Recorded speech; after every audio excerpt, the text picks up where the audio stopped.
നമ്മൾ എതിർക്കുക എന്ന് പറഞ്ഞു കഴിഞ്ഞാൽ അതിനകത്ത് ചില പൊളിറ്റിക്കലായ കാര്യങ്ങളുണ്ട്. നമ്മൾ അതിനെ മനസ്സിലാക്കേണ്ടത് അങ്ങനെയാണ്. അപ്പം ഇത് യഥാർത്ഥത്തിൽ നമ്മൾ ആ കേസ്, അവരുടെ ആ കുടുംബത്തിൻ്റെ പ്രശ്നങ്ങൾ, അവരുടെ വിഷമങ്ങൾ, വളരെ ദൗർഭാഗ്യകരമായ ഒരു കാര്യമാണ് ഉണ്ടായത്. അതിൽ ആ കുടുംബം നേരിടുന്ന ദുഃഖങ്ങൾ, അവരുടെ ബുദ്ധിമുട്ടുകൾ, അതൊക്കെ തന്നെ മനസ്സിലാക്കിക്കൊണ്ട് തന്നെയാണ് നമ്മൾ കാര്യങ്ങളെ സമീപിക്കുന്നത്. പക്ഷേ ഇവിടെ ഒരു പ്രശ്നം ഇരിക്കുന്നത്, ഇത് ഹൈക്കോടതിയും സുപ്രീം കോടതിയും അടക്കം CBI അന്വേഷണത്തെ സംബന്ധിച്ചുള്ളൊരു കാര്യം അല്ലേ. അത് CBI അന്വേഷണത്തിൻ്റെ ആവശ്യമില്ല. കേരള പോലീസിൻ്റെ അന്വേഷണം നല്ല നിലയിലാണ് പോകുന്നത്. അതുകൊണ്ട് കേരള പോലീസിൻ്റെ അന്വേഷണം തന്നെ തുടരട്ടെ എന്നുള്ളൊരു നിലപാടാണ് പരമോന്നത നീതിപീഠമായ സുപ്രീം കോടതിയും അടക്കമുള്ള നീതിപീഠങ്ങൾ കൈക്കൊണ്ടൊരു നിലപാട്.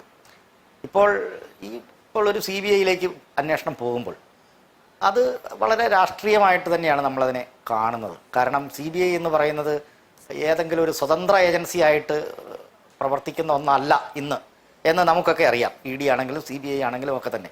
അതിൽ UDF അതിന് ഒത്താശ ചെയ്യുന്നു എന്നുള്ളതാണ്. അപ്പോൾ ഏതെങ്കിലും തരത്തിൽ, ഏതെങ്കിലും ഒരു കേസിൽ, ഏതെങ്കിലും രീതിയിൽ എങ്ങനെയെങ്കിലും കേരളത്തിൽ കേന്ദ്ര അന്വേഷണ ഏജൻസികൾ വരികയും അത് ഏതെങ്കിലും നേതാക്കന്മാരിലേക്കോ പാർട്ടിയിലേക്കോ എങ്ങനെയെങ്കിലും ബന്ധപ്പെടുത്തിക്കൊണ്ട് ഈ കേരളത്തിലെ ജനങ്ങൾക്ക് മുമ്പിൽ പാർട്ടിയെയും നേതാക്കന്മാരെയും അപകീർത്തിപ്പെടുത്തുന്നതിനുള്ള